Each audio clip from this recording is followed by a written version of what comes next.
నేను ఉషా. ఈరోజు నిమ్మకాయ బిర్యానీ నేను తయారు చేస్తున్నా అండి. ముందుగా వీటిని కట్ చేసుకొని రసం తీసి పెట్టుకుంటా. నేను నిమ్మరసం రెడీ అయిందండి. గింజలు తీసేసి ఫిల్టర్ చేసినాక మనకి ఇంత వచ్చింది నిమ్మరసం 6 నిమ్మకాయలకు. ఇందులో కావాల్సినవి కొద్దిగా పసుపు అండి,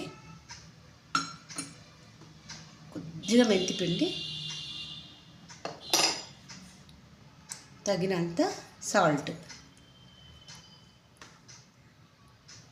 1 టేబుల్ స్పూను కారం. ఇదంతా ఒకసారి మిక్స్ చేసుకుందాం మనం. ఇప్పుడు వేసిన పుళ్ళన్నీ మిక్స్ అయినాయండి మొత్తం. ఇప్పుడు పోపు పెట్టుకుందాం మనం.